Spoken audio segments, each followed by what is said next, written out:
Retiro espiritual de San Ignacio. Salve María a todos.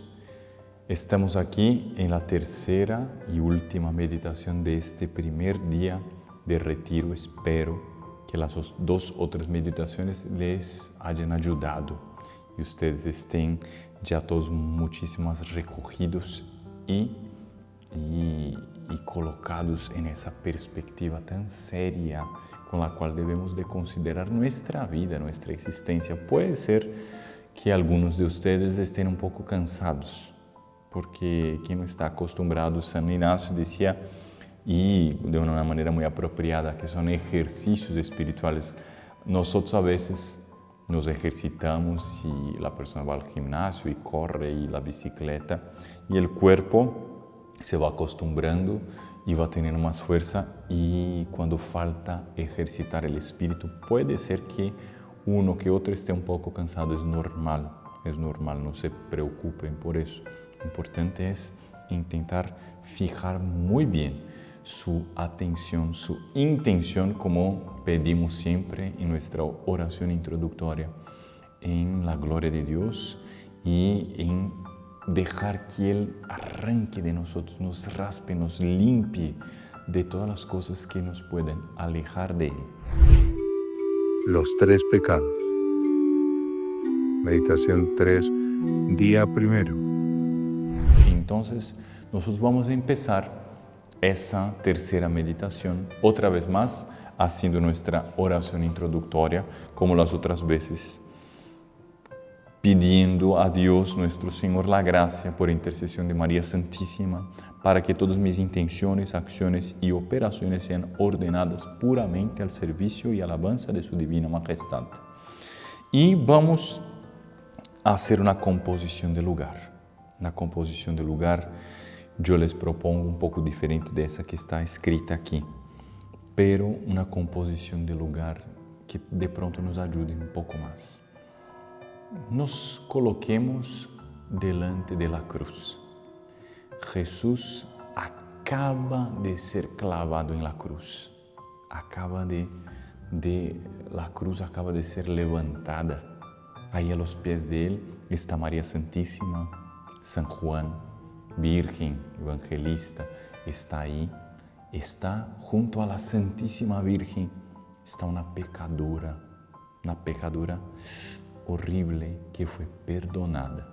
Se llama María Magdalena y está ahí llorando. Y nosotros tenemos la oportunidad de acercarnos a la cruz. Y nosotros, cerca de la cruz, podemos ver la sangre de Jesús que escorre por el madero. La sangre de Él que Él está vertiendo ahí y está goteando aquella sangre divina, infinitamente preciosa. Una sola gota de esa sangre sería suficiente para borrar todos los pecados del mundo entero, desde Adán hasta el último hombre. Una sola gota. Y Él, entre tanto, quiso dar todo. ¿Por qué? Por los pecadores. Quiso sufrir y ser hecho así un hombre completamente maltratado, flagelado, humillado. No hay parte del cuerpo de Él que esté íntegra y entera, porque el todo, como dice la Escritura, el todo era una llaga viva. Ese Jesús está así solo por perdonar mis pecados.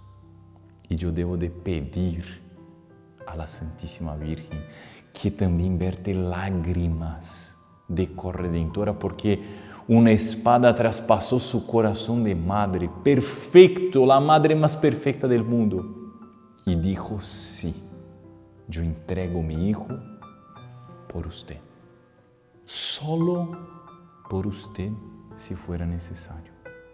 Y nosotros debemos de pedir que la Virgen nos conceda vergüenza, que la Virgen nos conceda dolor por nuestros pecados. Es sobre eso que vamos a meditar. ¿Qué es el pecado? Ustedes tienen ahí en el esquema que San Ignacio nos propone. El pecado es una transgresión de la ley dada por el Creador. Solo eso. Es un acto brutal, violento contra el ideal divino de la santidad, contra la finalidad. El pecado es intentar virar la creación al revés, es virar las cosas. Porque si yo fui creado, la finalidad, el motivo por el cual yo fui creado, yo soy nada, yo soy criatura, yo estoy en manos de mi Creador y yo, siendo nada, me levanto a insultarle y darle a él bofetadas. Si nosotros imaginásemos eso, que ahí en el Calvario alguien pudiera poner una escalera y subir y llegar a poner su fisionomía, su rostro junto al rostro de Jesús. Qué gracia inmensísima. Pero qué crimen sería esa persona tan cerca de Jesús no solo rechazar esa gracia, sino levantar la mano y darle una bofetada. Eso es lo que usted hace cuando comete un pecado mortal, porque es rechazar la sangre de Él y causarle más dolor. Eso es lo que cada uno hace con el pecado mortal, cada pecado mortal. Por eso dice la teología que el pecado es un acto brutal, violento contra el ideal divino de santidad, contra el amor de Dios por mí. Eso es el pecado. Es cerrar las puertas apenas a Dios, no. Como si fuera poco decirle no a su amor, es devolverle insulto, odio. El pecado es odio contra Dios. Y no hay que ilusionarse de eso. Una negación del amor de Dios, que desde toda la eternidad había llevado en su mente y en su corazón el ideal de crear a los ángeles. Primer pecado que yo voy a pensar, el pecado de los ángeles, puros espíritus, criaturas perfectísimas, hechas a semejanza de Dios. No tienen cuerpo, no tienen materia, son puros espíritus y Dios les llenó de luz. Lucifer, aquel que lleva la luz. Dios les dio todo a ellos. Y en aquel palacio celestial donde estaban, es ahí donde Dios va a recibir el primer golpe, va a recibir la primera traición, va a recibir la primera ofensa, por criaturas que eran tan perfectas, pero que dieron las espaldas a Él y se apropiaron de los dones que habían recibido, se llenaron de orgullo y por eso ofenden a Dios. ¿Cuántas veces? Una sola vez. Para que Satanás y los ángeles malos fueran lanzados al infierno por toda la eternidad sin tener la posibilidad de recibir el perdón, bastó que cometieran un solo pecado. Ese es el premio por un pecado, el infierno, por toda la eternidad, por haber ofendido a Dios una sola vez. Y yo debo de pensar cuánto ese pecado de Lucifer y de los ángeles que lo siguieron, cuánto eso rompió el orden que Dios puso en la creación. Cuánto ese pecado fue un desorden, un caos que se estableció en la armonía que había en la naturaleza angélica y en toda la creación de Dios.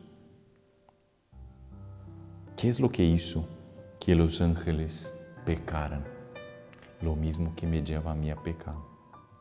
Vanidad de vanidades. Todo es vanidad, es olvidar el fin para el cual yo fui creado. Es olvidarme de que yo soy criatura, dependo de Dios y ponerme a mí mismo como el fin, ponerme a mí mismo como el centro, ponerme a mí mismo como meta de mi vida.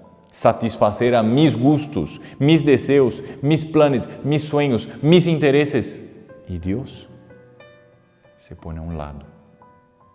No, eso es lo que llevó los ángeles. Segundo punto de mi meditación, yo voy a pensar en Adán y Eva. Hombres, el primer hombre, la primera mujer, las primeras criaturas humanas que Dios creó en gracia, porque Él les comunicó su vida y los puso en el paraíso terrenal, los puso como reyes de la creación. Ellos también escucharon la voz de la serpiente. ¿Cuántos pecados cometieron ellos para ser expulsados del paraíso? Un solo pecado. La desobediencia, que es hija también ella del orgullo. Por un solo pecado perdieron todas las gracias, los dones que tenían, la perfección de la naturaleza, el paraíso, por un solo pecado. Apenas uno. Y yo debo de detenerme en los beneficios que Dios hizo a Adán y a Eva. Detenerme en las gracias, detenerme en el esplendor, en la comunicación. Dios bajaba todos los días por la tarde para hablar con ellos. Perdieron todo eso por un solo pecado. Y eso me debe de llevar al tercer punto de esa meditación. Esa meditación tal vez sea de las más importantes de todo el retiro. Háganla con cuidado, sin afán. Tómense todo el tiempo que necesiten, toda la tarde o adentro en la noche, pero usted va a pensar en su pecado. Los ángeles, con un solo pecado, merecieron el infierno y perdieron la amistad con Dios. Son los demonios.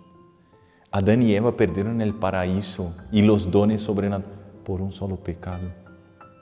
Y yo, ¿cuántos pecados ya he cometido en mi vida? ¿Cuántas veces ya he ofendido gravemente a Dios por el pecado mortal? ¿Cuántas veces yo, por ponerme en el centro, por el orgullo, por fijarme en las criaturas, me olvidé de Dios? Y no solo me olvidé, lo ofendí, lo cambié. Y aquí entra una multiplicidad de temas, por personas, por lugares, objetos, músicas, bebidas, comidas, vestimentas, etcétera, etcétera. ¿Cuántas veces yo ofendí a Dios? Es eso que yo debo de pensar. Debo proceder de la misma manera con respecto al pecado particular. Esto es, recordar la gravedad y la malicia del pecado contra su Creador y Señor. Discurrir con el entendimiento cómo, por pecar y actuar contra la bondad infinita, tal hombre, yo, fue justamente condenado para siempre. ¿Cuánta gente que pecó mucho menos que yo y debe de estar en el infierno? ¿Cuánta gente ofendió mucho menos a Dios? Mira el tamaño de la misericordia de Dios para conmigo. Tan pecador y me da a mí tantas oportunidades. ¿Cuántas veces yo pude confesarme? ¿Cuántas veces pudiendo haberme confesado yo no quise confesarme?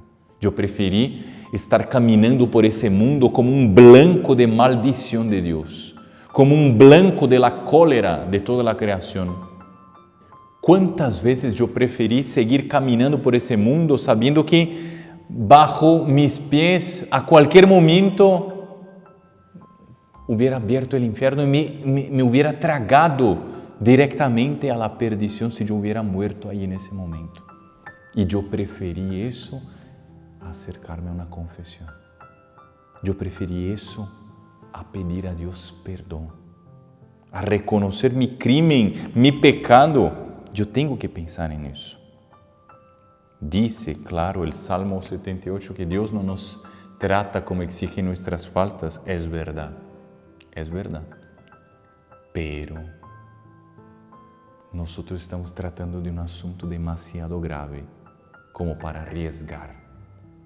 Yo puedo seguir viviendo esa vida de pecado, lejos de Dios. Yo puedo seguir viviendo una vida de menos perfección. Si Dios me llama a la perfección extrema, completa, yo tengo derecho de estar en una vida mediocre. No tengo ese derecho.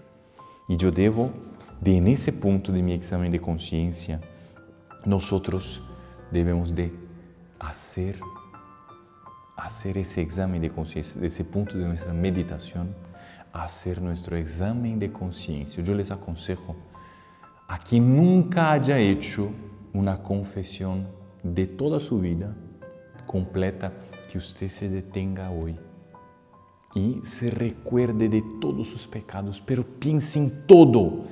Vuelva a su pasado, vuelva a la casa donde usted nació, donde usted creció, los locales, tal sala, tal cuarto, tal lugar y todo lo que sucede, todo cuanto haya sucedido ahí.